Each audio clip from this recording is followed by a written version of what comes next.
Well, first, let me wish you a happy Black History Month. It's 100 years since we celebrated the first Black History Month. And as the Black, Hispanic, Puerto Rican, Asian Legislative Caucus, we want to extend to all New Yorkers a happy Black History Month. And as we see that diversity, equity, inclusion is being attacked every day, it's so important that we double down and commit to ensuring that our communities are represented. And so I stand here with members who represent not only Black districts, but who are Black themselves.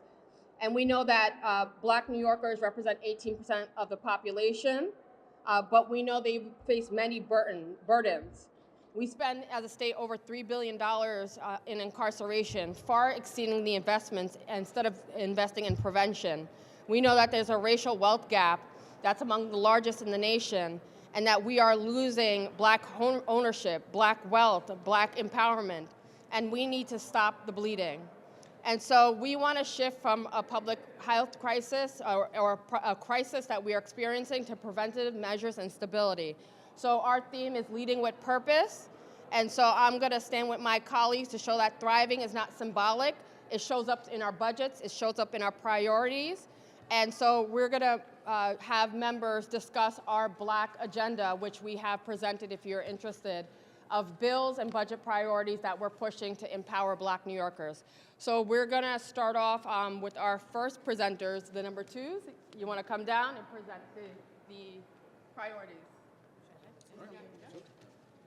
I'll start. Good morning, New York State. My name is New York State Assemblyman Kwani B. O'Farrell, and I represent proudly the District 11, which covers Nassau and Suffolk County. This is an epic moment for Black history. We're talking about 100 years of celebrating us.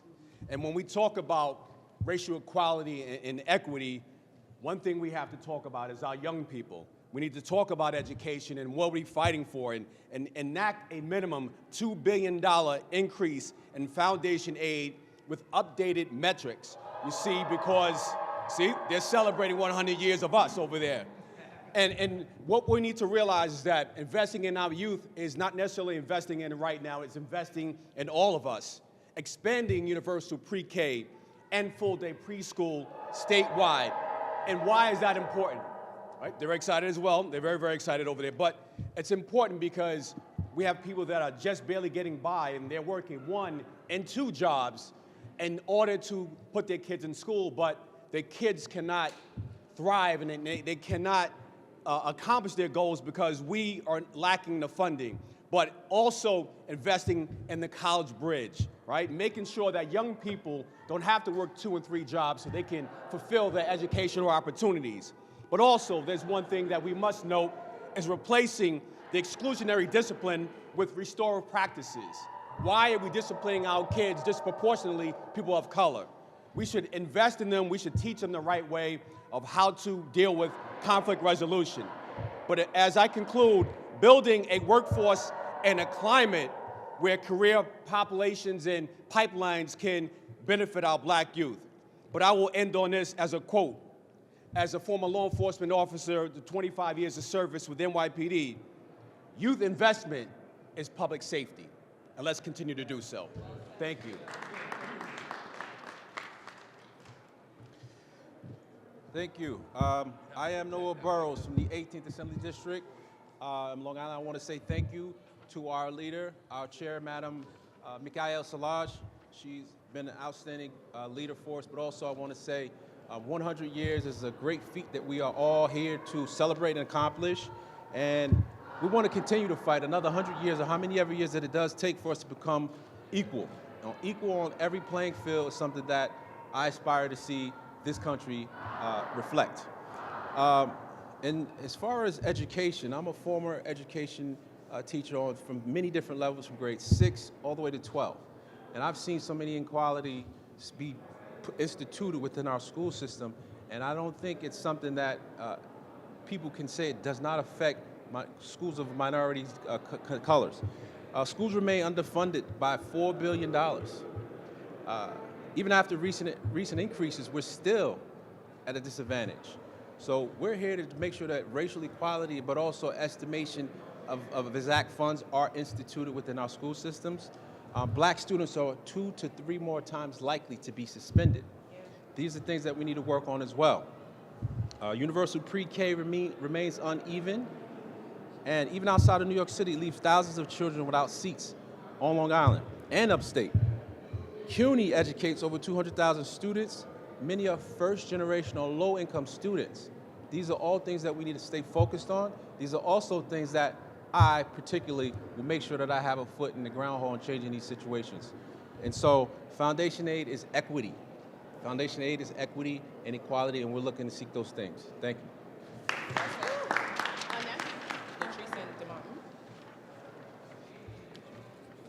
Okay, I love how this fits like pieces of a puzzle. Sort of like the African wax print that we are adorned in thanks to our amazing chair. And it's not a fashion statement, it's symbolic, right? And so we think about the diamonds that are here, and diamonds represents wealth, value, protection, order in the midst of chaos. We think about the dots and the circular motifs, which represents community and interconnectedness, continuity and cycles of life and legacy. It stands for the fact that we belong and we are not alone. And so it brings me to the conversation around parole justice.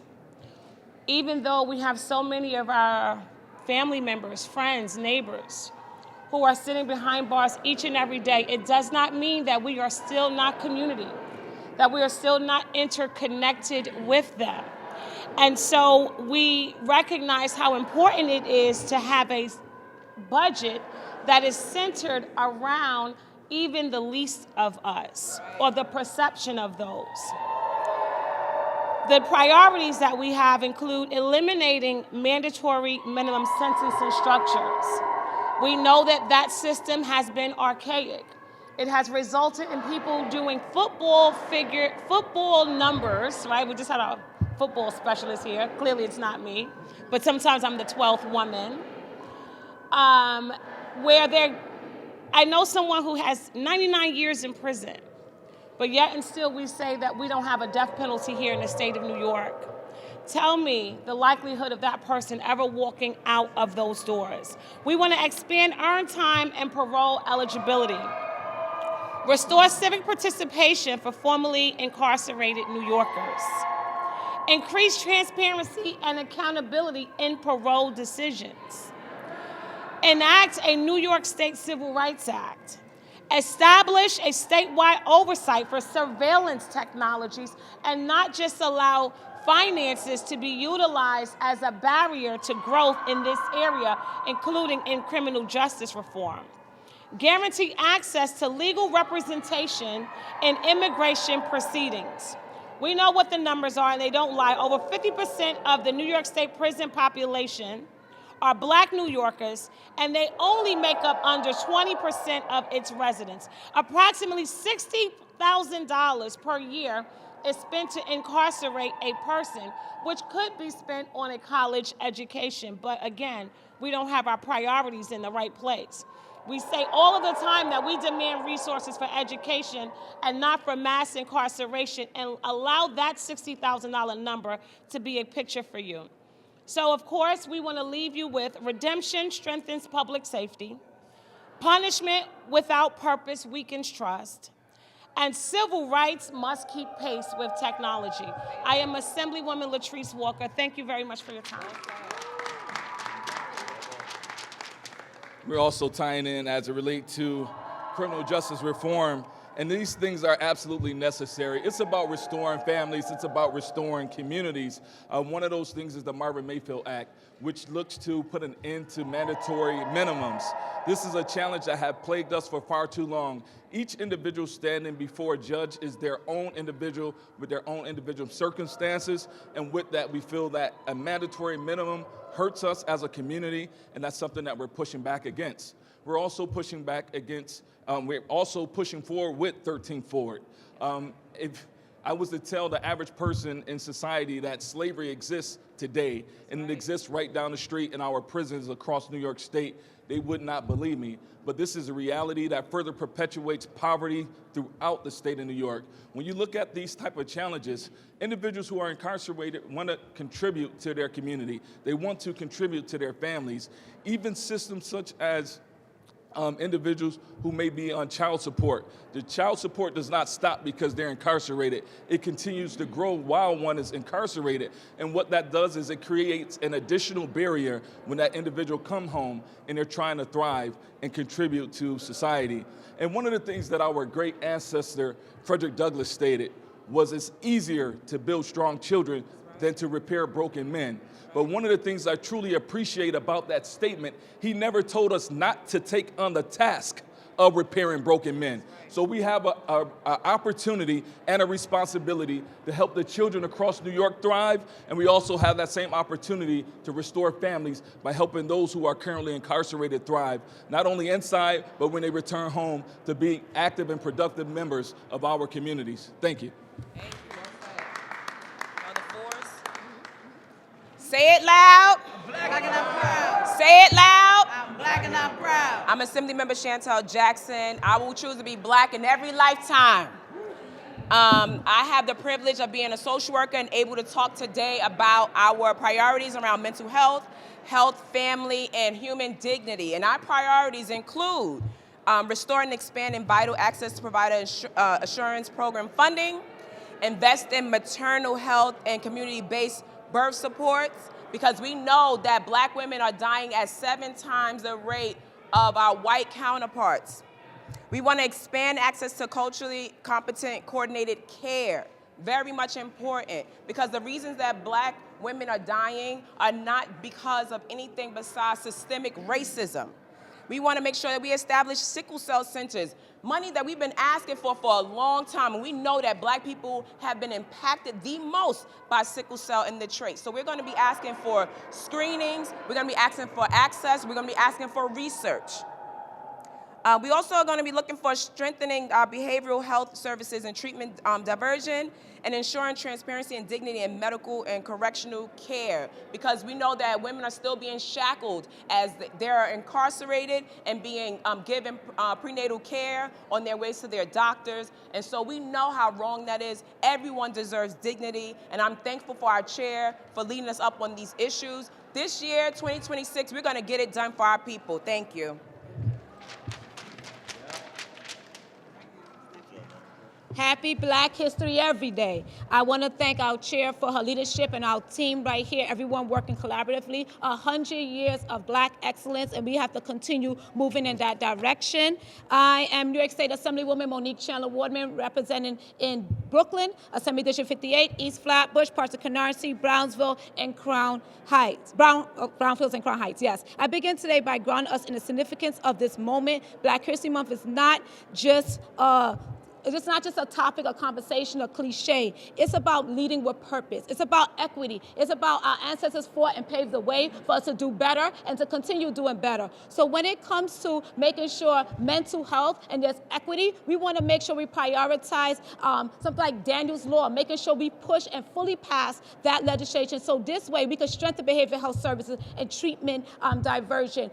Those who are closest to the issue is closest to the solution. We want to make sure peers' voices are there too. We want to make sure that those who are in correctional facilities have there's transparency, there's dignity, there's care. We want to make sure those who do not belong in correctional facilities get treatment and not being institutionalized in the correctional facility. Behavioral health provider shortage are more severe in Black and low communities, low-income communities. So we want to make sure that we give incentives, and we make sure that when it comes to whether it's education or workforce incentive, to make sure that we have those who are reflecting our community in those workforce when it comes to behavioral health. So this, as we deal with the family holistically, the family, the child, grandparents, parents, everyone, that is how we can make everyone whole in our community. So we want to continue fighting on and leading with purpose in this space, 100 years plus, and continue. Thank you so much for your leadership, Chair. Thank you so much.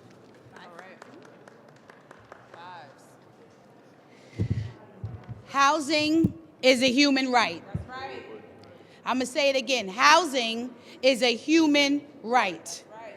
We all, as Americans, strive for the American dream, and that is a family, a good paying job, a good pension to retire on, and owning your own home. Racial redlining of the past is just resurfaces in another sense, but it's still alive today. It's alive in black home ownership in New York, trailing white home ownership by over 25 percentage points. Eviction filings surged after pandemic protections ended, with black tenants overrepresented in housing court. Right to counsel programs have reduced evictions by up to 30%, were fully funded. Tier 6 rules disproportionately impact younger public workers, many of whom are black women. This year, these are the priorities that this body is going to fight for. Expand foreclosure prevention and homeowner stabilization. Guarantee legal representation for tenants facing eviction. Reform area median income calculations that truly reflect us. Preserve permanently affordable, community-controlled housing. Enforce fair hiring and transparent job postings. Reform Tier 6 retirement rules. Extend labor protection to gig and app-based workers. Housing stability is economic policy. Eviction prevention works, and work should lead to security. Thank you. Good morning, everybody. My name is Assemblymember Jordan Wright, representing the 70th Assembly District, which is Harlem. I'm also the president of Manhattan Young Democrats. I want to speak briefly on young people and how housing and work is very important to us. There's no reason why it should be more expensive to live in New York City, because the average median income is impacted with some of the most expensive areas in the whole country. It makes no sense, and that's why we have so many young people still living at home, living in shelters, even though they're working, doing the right things, trying to be productive members of society. We have many of our young people who are leaving New York, who are leaving where they're from. Where I live in Harlem, I have many friends who have left the area entirely because they cannot find somewhere to live, and this is where they want to plant their flag and live their life, but they're not able to do it.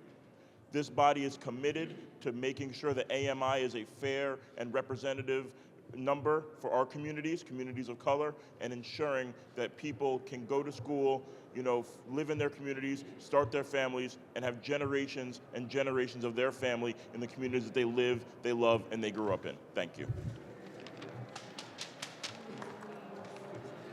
Good morning, everyone. I'm Assemblymember Karina Reyes, a proud member of this caucus, but also the chair of the Puerto Rican Hispanic Task Force. And it is an honor to be here with my colleagues celebrating 100 years of Black history. And though our colonizers might have spoken different languages and the boats might have dropped us off at different locations, we were all stolen from the same place, stripped of our dignity, and enslaved together. So today, I want to talk about the reinvestment, immigration, and community safety in our Black agenda. New York leaves hundreds of millions of dollars in legally owned taxes uncollected each year due to staffing shortages. We demand that we enact progressive tax reform and strengthen corporate tax enforcement and expand staffing at the Department of Taxation and Finance. Black immigrants make up a significant share of the Black population in New York City and Long Island. We would like to guarantee access to representation for immigrants, limit state and local involvement in federal immigration enforcement, and demand that whatever package we pass around immigration really gets to the root of collusion and protects our immigrant communities. Gun violence is a leading cause of death for Black youth and young adults in New York. We demand that we expand community-based violence prevention and trauma recovery, and sustain and grow the Office of Gun Violence Prevention. Community violence intervention programs cost far less than incarceration and emergency response while reducing harm. These are all measures that get to the root of public safety, and we stand behind them. Thank you. Good afternoon, everyone, or good morning. What is it? It's still morning, right? Hi, I am Assemblymember Al Taylor, Reverend Al Taylor, and we're celebrating leading with purpose, and we talk about the history of black history. President Obama said black history is American history. It would not exist without black folks. Somebody said, say it loud. Say it loud. I'm black and I'm proud. I'm black and I'm proud. Now follow me. Open up the door. Open up the door. And I'll get it myself. And I'll get it myself. We're talking about leveling the playing field of what has happened. We look at Tulsa, Oklahoma. We look off the coast of North Carolina. It has always been progressive blacks that owned building and took care of everything. We didn't need anything. There is a purpose-driven American that wants blacks and brown to fail. Think about it. It costs X amount of dollars to incarcerate and less than 50% to keep that individual from going, but they'd rather put money in steel and concrete and tell us we're no good. The enemy, oh, I'm going to church, okay. That's a lie. It's not true.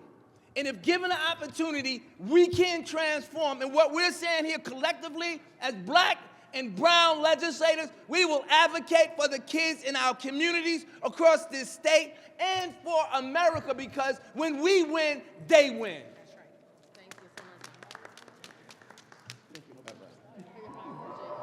Good morning. I'm Assembly Member Landon Days of the 77th District. It might not seem like the biggest topic, but I'm here to talk about the United States Census. The name Rebecca Quannenbaum might not mean much to you, but to me, that was my first ancestor recorded here in the United States. She was recorded in the 1790 census. So even though we talk about black history going 100 years, the reality is black history is 407 years old in 1619 at the Jamestown Colony near Point Comfort in Hampton, Virginia. As someone said, American history is black history because we have been here from the beginning. Yes, speak it. That colony that brought rice kernels in their hair and corn rolls so that the farmers could live and off of food that they produce was from our ancestors.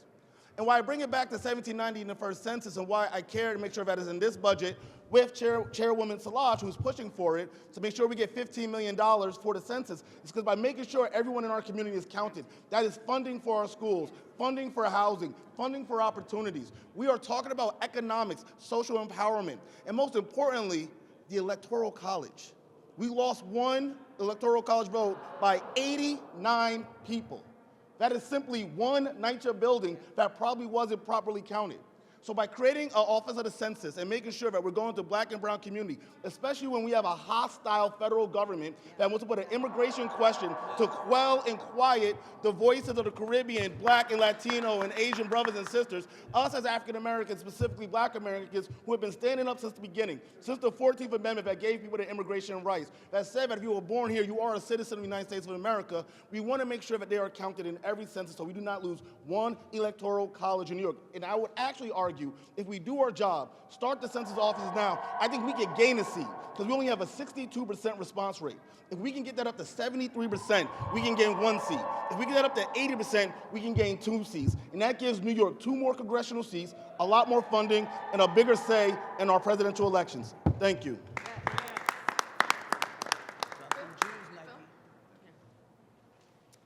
My name is Phil Ramos, Deputy Speaker of the Assembly and proud caucus member. I stand here in solidarity with my brothers and sisters from the caucus on Black history to speak out on our initiative this year to inoculate our state from the things that are coming down from Washington.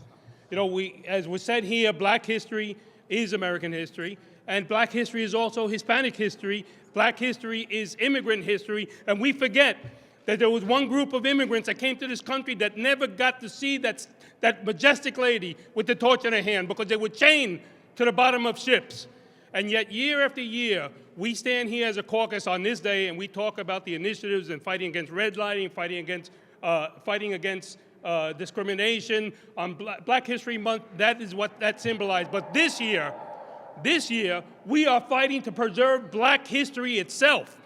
An effort from our president to erase it, take away the identity of our young people so they don't know the struggles of their ancestors. And it's a way to whitewash and act like there's no reason to remedy anything when they erase the past. So we have to do that as a priority, and we as a caucus, we plan to double down on Black history and provide funds and provide programs, and despite what the federal government is doing. We stand in solidarity. Our ancestors have gone through much worse than what we're going through now. We will continue to fight until we pull ourselves out of this dark time. Thank you. Senator? You want me to follow that? Yeah. All right, put my glasses on, because they gave me something to read, and I'm gonna try to stick to that. But good morning, and thanks to the caucus for convening in February on Black History Month, the 100th anniversary of the celebration of Black history at our Black legislative agenda. I represent the 30th District, which includes one of the most historic Black communities in the world, Harlem, proudly representing Harlem, New York. A Black agenda is pretty simple, but it has to take in the perspective of 400 years of history and wrestle with and provide solutions for the effects, the after effects of slavery, Jim Crow, redlining, systematic discrimination, inequities, and gentrification, and the like, and displacement.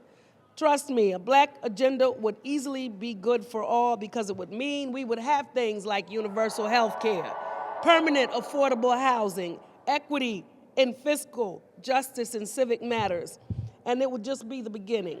But today I want to lift up some of my initiatives that speak to this. And number one, you have to recognize people. And I have legislation that creates a state flag for raising awareness of Black liberation. Black liberation is important. We have to continue to lift that up. There are so many who fought to make it happen. Legislation that relates to the documentation and preservation of Black history in New York State by the State University of New York, and funding and programming for the Harlem Renaissance Cultural District. Legislation to enact the New York State Social Housing Development Authority. You know, when we talk about affordable housing, some of the housing that has allowed us to maintain and raise our families in New York State included programs like Mitchell-Lama, public housing. This is how many of our families were able to survive. We need something now to preserve our families in New York State.